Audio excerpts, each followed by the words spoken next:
Hey, welcome back to episode 4 of Freak Like Tea, where in the wake of the COVID-19 pandemic, musicians have completely lost their livelihoods due to not being able to tour, and not just them, but their crews as well. Therefore, it's super important for you, the fans, to continue to support the musicians and the artists you love through buying their band merchandise.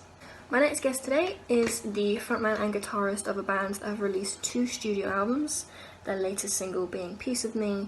They've played Download Festival, and they've just had their support slot cut short, touring with Jared James Nichols on his European tour. It's Tom Layton of Wolfjaw.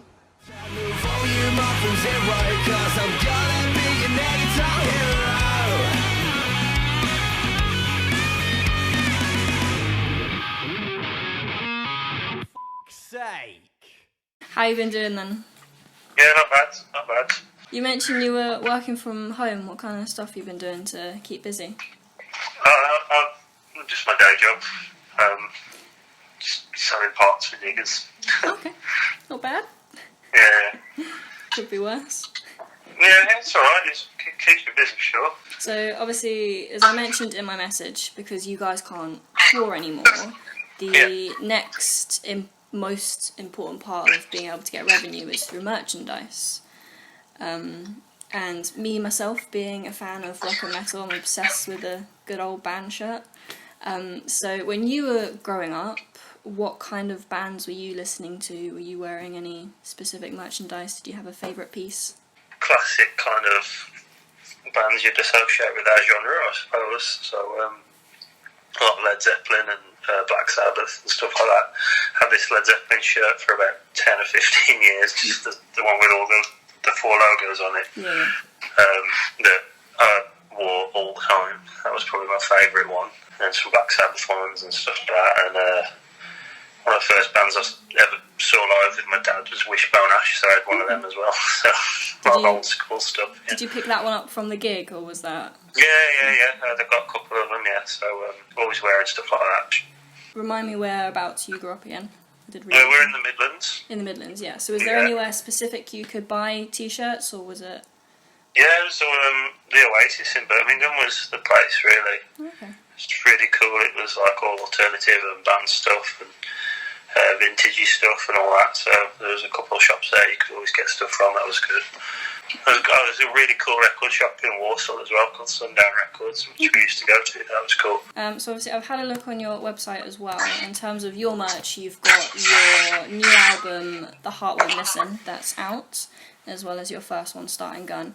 But the t-shirt you've got as well for your merch, it's the one with the skull with the head cut off, which is also kind of goes with the aesthetics for your Piece of Me music video.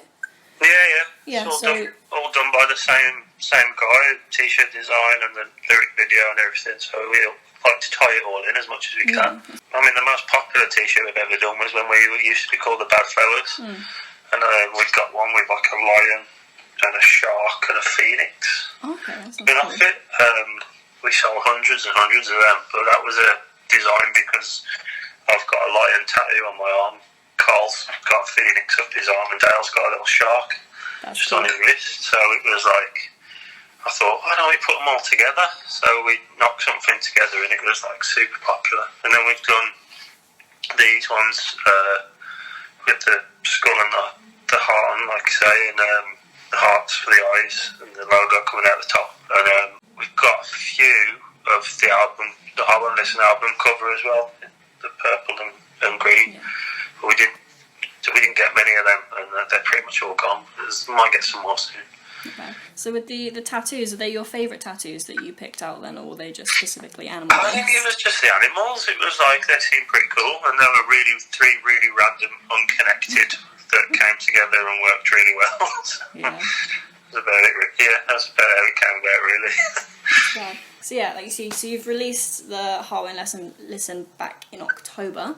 So it's only been about 5 months, and obviously with this whole coronavirus thing, have you noticed any differences that's had a knock-on effect with the album? And obviously it has with touring as well.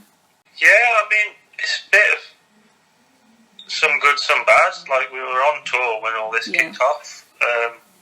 we managed 5 shows in Spain and 1 in Switzerland, and then we were on tour with James Nichols and his bands, and they were all based in the States. Yeah. So when Donald Trump said he was going to do the travel ban, they were all like, we've got to get back. So we literally sprinted back from France straight back into the UK, and they flew home the next day.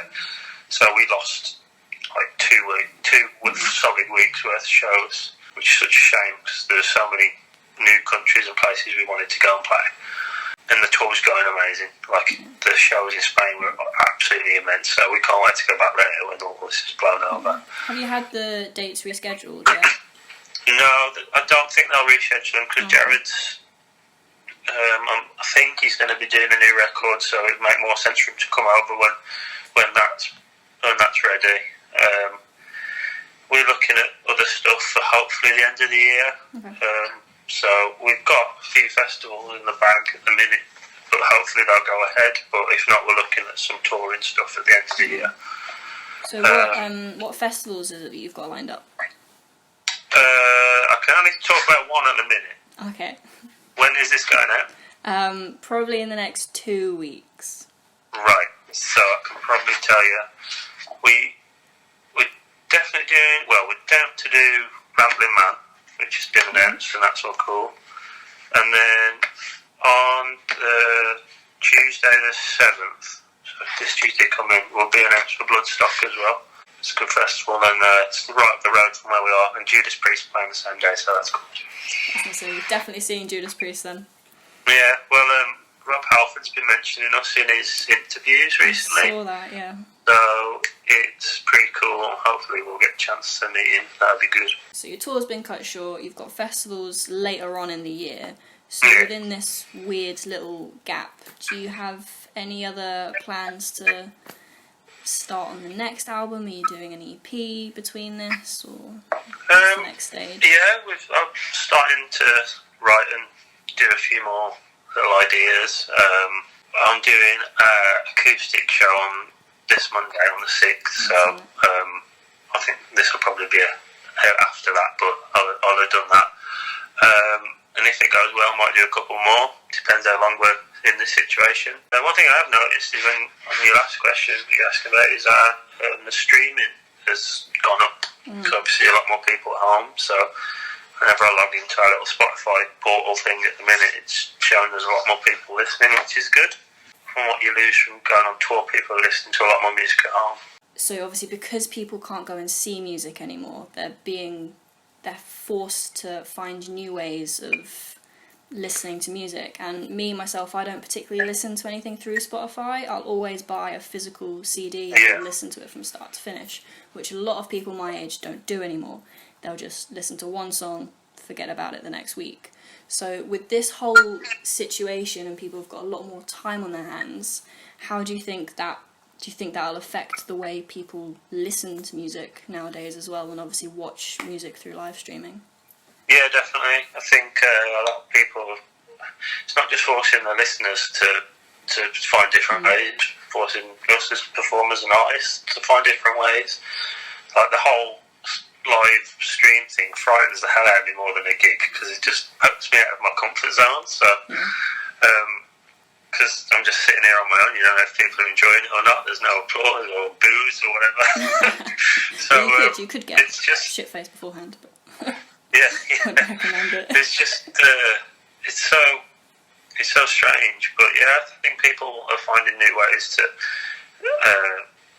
engage, and I think streaming services are great for the listener. Obviously, there's all the stuff in the media about how much they pay the artists and things, but to be honest, at this stage in my career and our career, I'd rather people be listening and getting the name about there. So yeah, if they want to go out there and find it, go for it. Listen to it. It's loud. It's good. It's good that we've got access to so much good stuff. Are there any other up-and-coming bands or musicians that you would recommend for other people to go and check out? Obviously, James Nichols, who we were just on tour with. If you have not heard or seen him play, incredible. There's a band not far from here called These Wicked Rivers that I really enjoy. They're good lads, good friends. Who else, man? There's so many, too many to name. There's like some groups on Facebook, like the new wave of classic rock, and there's like rockers through the ages and stuff like that. If you go on there, there's just tons of great bands. So there's a lot. There's another friend's band as well. Actually, our producer that did the albums is in it. It's called the Dead Agents. So they're a good one to check out too.